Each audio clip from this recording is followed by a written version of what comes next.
I'm really struggling. I'm really struggling to find out where I stand morally.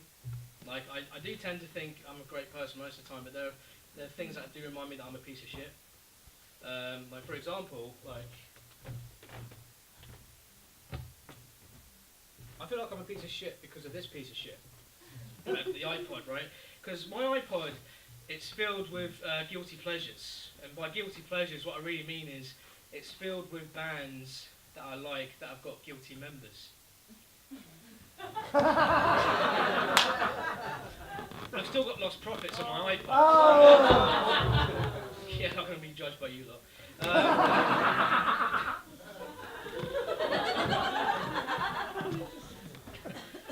Like, yeah, look, it's not as if I support it, you know, it was just Ian Watkins. If I could get the instrumental version, I fucking would. Like,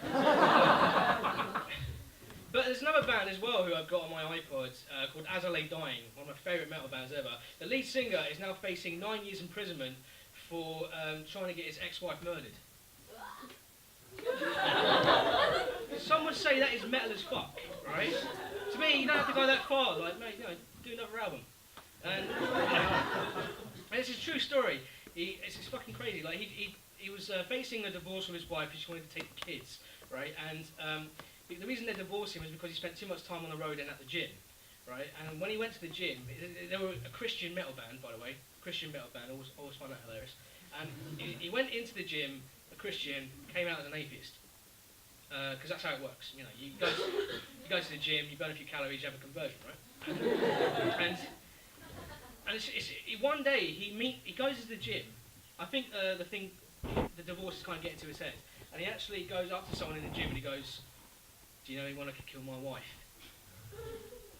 No asking if he could spot him, you know, doing any useful tips on bicep curls, just that old-fashioned classic. I'm pretty sure you've used that version active. Do you know anyone that could kill my wife?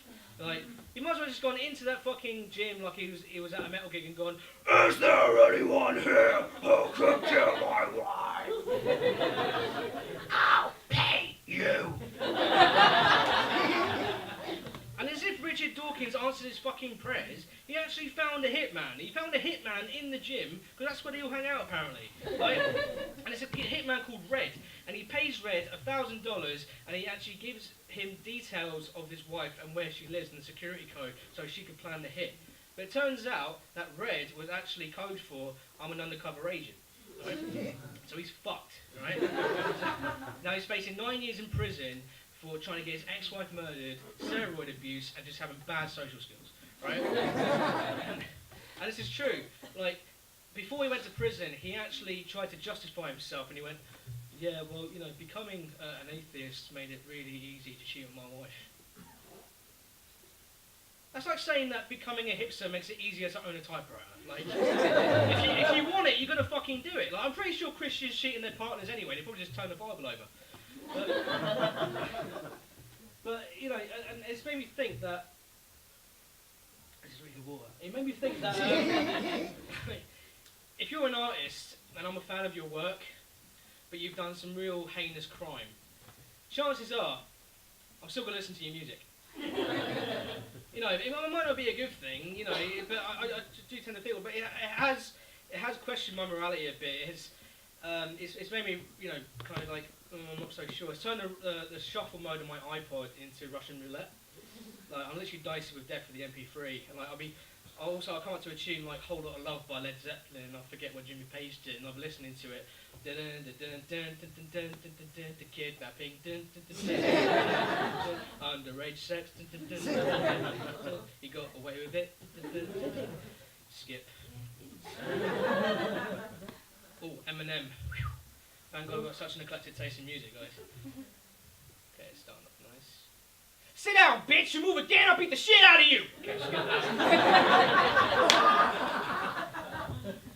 it's a good beat, but it's spouse abuse. Right? Michael Jackson.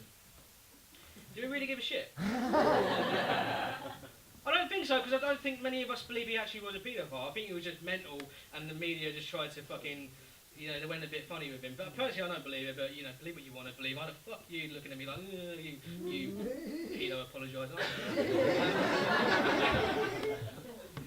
I'll break it to you this way, my love, alright? granted, you wouldn't want him anywhere near your playground. But to have him sing at your wedding?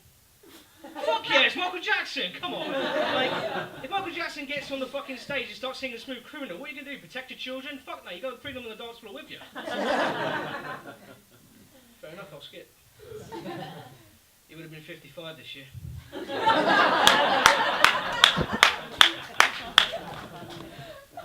ISIS! I have a band called ISIS on my fucking iPod. It's not a relation to Islamic State, but I'm paranoid if someone sees me listening to ISIS on their iPod. They're going to think I'm listening to the fucking Extremist podcast. Right? This beard isn't going to help. Coldplay. They've done nothing wrong, but apparently it still seems taboo to like him.